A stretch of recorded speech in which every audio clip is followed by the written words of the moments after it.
I want to make this clear. This is not a defending watchdog or a retrospective on watchdogs, as that is a different conversation that I don't want to engage in at the moment. Those conversations are needed and necessary, just not my conversation. I want to communicate in this video. I just find Ubisoft's choices to be odd.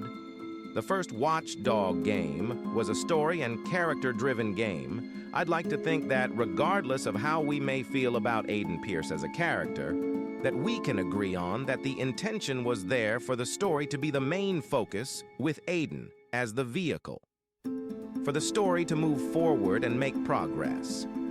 The thing I find odd is that after his story ends in Watch Dogs, why is there no follow-up game?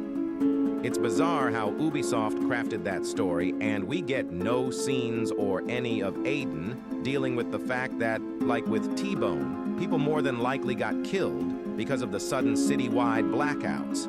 You cannot convince me that in this universe, where we have the rise of smart cities and the whole game deals with the morals of hacking, that once we cause a blackout, that someone didn't run an intersection and cause multi-car pileups, or that medical equipment that was rendering life-saving aid lost power for too long, and that person died due to the literally, "Ah shit, my phone is about to die, let me plug in my charger" meme. You can't tell me that people didn't die after that ending. People who were in no way, in any shape and or form, involved with the story of Aiden at all. So yeah, I do find it bizarre that after 9 years later, there's no follow-up game with Aiden dealing with his personal issues of that day. The man is emotionally charged. His motivations, his desires, his whole outlook on life is charged without a doubt. What makes it bizarre, though, is we get this point of view through T-Bone, through downloadable content.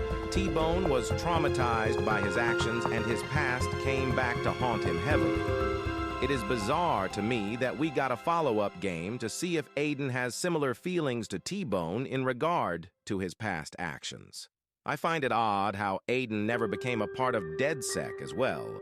You would figure after what can only be described as assassination of the mayor of Chicago at the time, you would mentally go, huh, maybe DedSec would offer Aiden to join them after how infamous he would be after that. On the topic of DedSec, story-wise, it is a missed opportunity to add tension into the story as well. We never really know who is leading what I'm assuming is the Chicago chapter of DedSec in this universe. We never learn what the leader of this chapter truly values. If it is true control, then it's underwhelming, and it feels void of any interesting story potential. Now, I'm not stating that there has to be a face to the voice for DedSec. That's missing the point of DedSec in its whole. I think we can agree on that point. DedSec is supposed to be faceless, and it's supposed to be a social movement digitized. No him, no her, no we. DedSec uses they a lot. When talking, it's slightly personal when they say we. We could control and change Chicago. We can usher in a new age for Chicago, a safer Chicago. A Chicago that is morphing from the point of view of everyone else for the better, but from DedSec and Aiden's point of view, a city with a dark past, and the sins of the city are real and painful memories, and haunting past are one and the same. Not seeing the aftermath of all of this feels void, muted, distant from the creative choices they made. They did a wonderful job making Chicago feel like a city that changes with stories and context, that is truly a point of view that only Aiden and DedSec can have. Not following Aiden through a sequel game puzzles me to no end. The payoff, the possible turning point where Aiden is even colder than he was in Watch Dogs 1. His possible willingness to keep up a fight that he will never end. When you think about it, it sounds like an Assassin's Creed plot in a way.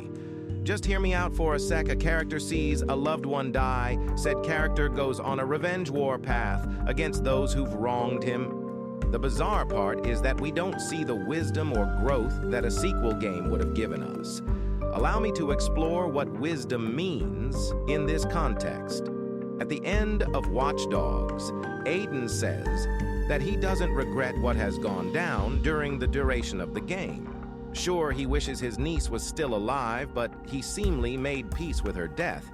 But what I think would be an interesting turning point for Aiden if we would have seen a version of him that slowly loses his touch with humanity because of the events of Watch Dogs. Humanity meaning he's seen so much injustice, and through the numbness that he would have at that point, he snaps, breaks. Then, like the city of Chicago, he morphs into something that the city has spawned through what he believes is making peace and fighting a war that he is unsure that he can win.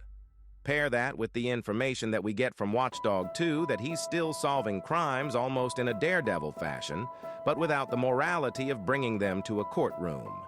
Slowly, he loses what he believes in because, like Batman, Aiden this time is alone and in the abyss. Within the abyss, that darkness and coldness slowly but surely strips him of his humanity, the thing he swore to fight for and what's right. Humanity only has meaning if the person himself can keep the fire within them lit and stir, the fire himself. But with Aiden, he doubts himself. Sometimes doubts overtake a person, and the downfall of the vigilante starts. Morphed into the thing he swore to fight against: corruption, senseless fighting, and violence. The man who is judge, jury, and executioner.